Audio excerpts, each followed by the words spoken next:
दोस्तों, आखिर राहुल गांधी की जीभ से, मतलब उनकी जुबान से किसी को क्या दिक्कत हो सकती है? ऐसा क्या बोल रहे हैं राहुल गांधी कि या तो बीजेपी के सहयोगी या बीजेपी के नेता लगातार उन पर अजीब तरह से अनर्गल बयानबाजी कर रहे हैं और हिंसक बयानबाजी कर रहे हैं। ऐसी बयानबाजी कर रहे हैं जो राहुल गांधी के खिलाफ हिंसा को भड़काने का डर पैदा करती है।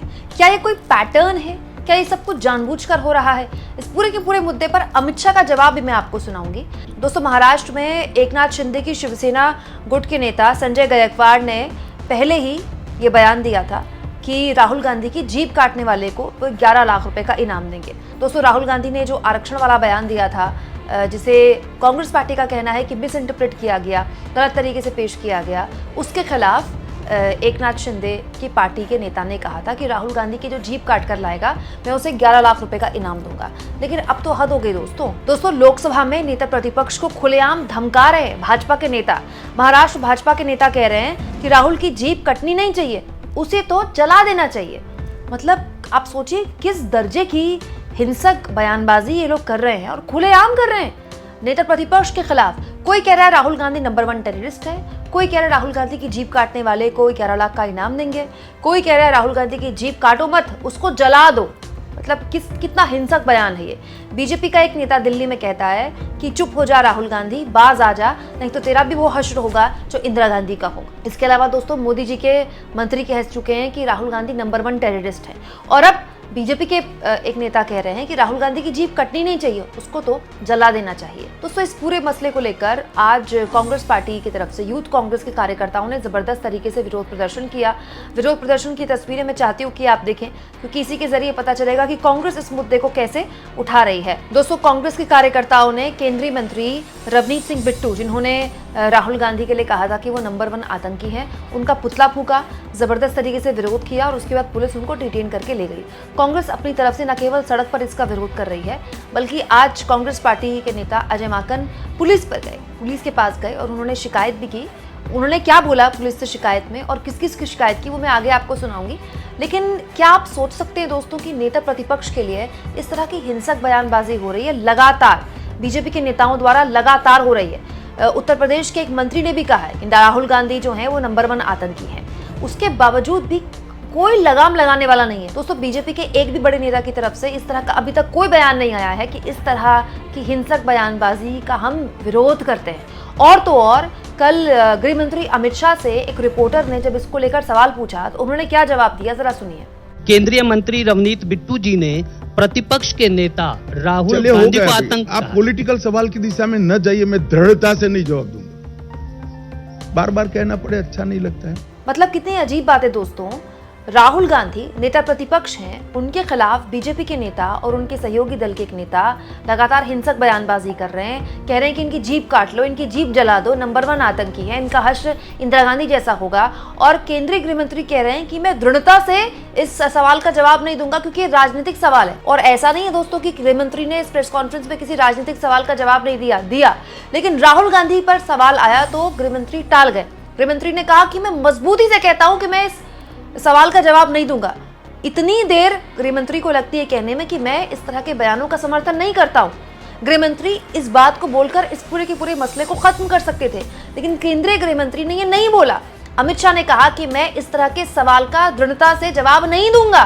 मतलब वो ये चूज कर रहे हैं कि वो जवाब नहीं देंगे। तो क्या बीजेपी का आलाकमान इस तरह की हिंसक बयानबाजी को लेकर मौन समर्थन कर रहा है बीजेपी के तमाम नेताओं का? और दोस्तों, ये जो बयानबाजियां हो रही, कोई छुटभइये नेता नहीं है, कोई बड़ा नेता है, कोई केंद्रीय मंत्री है, कोई पूर्व विधायक है और खुलेआम राहुल गांधी के खिलाफ हिंसक बयानबाजी हो रही है।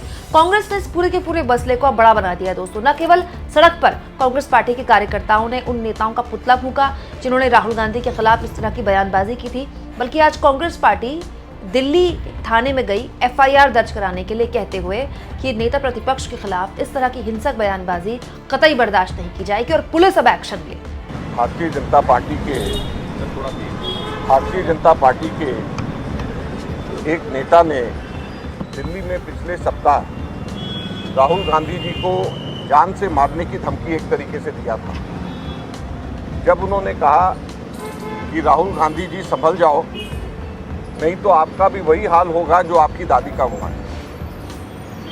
हम सब लोग जानते हैं कि स्वर्गीय इंदिरा गांधी जी ने अपनी छाती पे 34 गोलियां खाई थी और शहीद हुई थी। हम सब लोग जानते हैं कि राहुल गांधी जी के पिता, जिन्होंने शांति वार्ता शुरुआत करी, इस वजह से उनके जिस्म के चीथड़े उड़ा दिए गए। आप उस व्यक्ति को, जिसके परिवार में, जिसके पिता ने, जिसकी दादी ने शहादत देश के लिए दी, आप उनके बारे में ऐसा कहते हो कि आप संभल जाओ, आप बोलो मत कुछ भी, नहीं तो आपका भी वही हाल होगा जो आपकी दादी का हुआ है।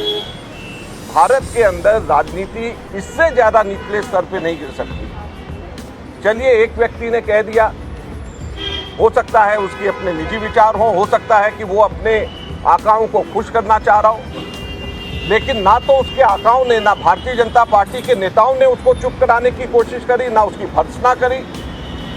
उसके 2-3 दिन के बाद में भारतीय जनता पार्टी के ही सहयोगी दल ने, उसके एक नेता ने, विधायक ने ये कह दिया कि राहुल गांधी जी की जो जुबान काट करके लाएगा उसको 11 लाख रुपए मिलेंगे। क्या ये राजनीति है? आपको जिसकी बात पसंद नहीं, आपको जिसकी आवाज़ पसंद नहीं, आपको इसलिए उसकी बात पसंद नहीं, इसलिए उसकी आवाज़ पसंद नहीं क्योंकि वो अक़लियत की बात करते हैं, माइनॉरिटीज़ की बात करते हैं, दलितों की बात करते हैं, पिछड़े वर्गों की बात करते हैं, मजदूरों की बात करते हैं, संविधान को बचाने की मांग करते हैं, इसलिए आप कहते हैं कि उसकी जुबान काट लेगा जो उसको 11 लाख मिलेंगे। आपको उसकी आवाज़, उसकी बात पसंद नहीं, इसलिए आप कहते हैं कि तुम्हारा भी वही हाल होगा उसी तरीके से जो तुम्हारी दादी का हुआ था। मैं एक चीज़ बता देना चाहता हूं भारतीय जनता पार्टी को, ये कांग्रेस पार्टी है और ये राहुल गांधी है। जान से मारने की धमकी से हम लोग किसी भी तरीके से डरने वाले नहीं हैं। यहाँ पे कांग्रेस के लाखों करोड़ों कार्यकर्ता तैयार हैं अपने छाती आगे करके, जान से मारना है हमें मारिए, लेकिन हमारे नेता की आवाज़ कभी बंद नहीं होगी, हमारे नेता कभी चुप नहीं होंगे। इसी प्रकार से हमारे नेता दलितों के, पिछड़े वर्गों के, अक़लियतों के और कुचले वर्गों के कॉन्स्टिट्यूशन को बचाने के लिए इन सब की आवाज़ हमारे नेता उठाते रहेंगे। ये आज हम कहना चाहते हैं और सरकार को भी ये कहना चाहते हैं कि वो संभल जाए, अपने लोगों को संभालें, अपने लोगों को बचाएं, उनको बताएं। और ये कोई एक जगह 2 जगह नहीं है। जो व्यक्ति इनको पसंद नहीं आता उसको ये खट से उसको कहते हैं कि ये आतंकवादी है, उसको आतंकवादी ब्रांड कर देते हैं। एक मंत्री भारत सरकार का इसलिए उनको राहुल गांधी जी को आतंकवादी ब्रांड कर दे क्योंकि जो राहुल गांधी बोल रहे हैं वो उनको पसंद नहीं। तो ये कहाँ की राजनीति है? एक नेता कह दे कि इनको मार दिया जाए जान से, इनकी जुबान काट ली जाए क्योंकि उनकी बात उनको पसंद नहीं आ रही। तो इसलिए आज हम लोगों ने यहाँ पे पुलिस कंप्लेंट करी है कि इनके खिलाफ सख्त से सख्त कानूनी कार्रवाई करी जाए। आज सरे चौराहे पे बीच में पब्लिक मीटिंग के अंदर अगर कोई व्यक्ति ये कहे कि इनका वही हाल होगा जो इनकी दादी का है, मैं समझता हूँ कि इससे ज़्यादा बड़ा सीधे के सीधे जान से मारने की धमकी कानूनन तौर के ऊपर नहीं हो सकती। इसलिए हम पुलिस को कह रहे हैं कि इस पे कार्रवाई होनी चाहिए और इनके ऊपर एक्शन लिया जाना चाहिए। के खिलाफ मुकदमा दर्ज करने की आपने शिकायत की, नाम बता दीजिए। हम लोगों ने एनेक्सेस दिए हैं और 4 लोगों के खिलाफ में, जैसे मैंने कहा कि दिल्ली के अंदर एक उनके पूर्व दिल्ली के जो विधायक हैं, भारतीय जनता पार्टी के नेता, शिवसेना के जो महाराष्ट्र के विधायक हैं जो भारतीय जनता पार्टी के समर्थक हैं, उनके बारे में, केंद्र सरकार के अंदर पंजाब से पहले और अब राजस्थान से आए हुए सांसद मंत्री हैं उनके बारे में, और एक यूपी से मिनिस्टर हैं जिन्होंने परसों उन्होंने भी राहुल जी के खिलाफ में बोला है। ये चारों के खिलाफ में हम लोगों ने बाय नेम हमने कहा है कि इनके खिलाफ में FIR होंगे।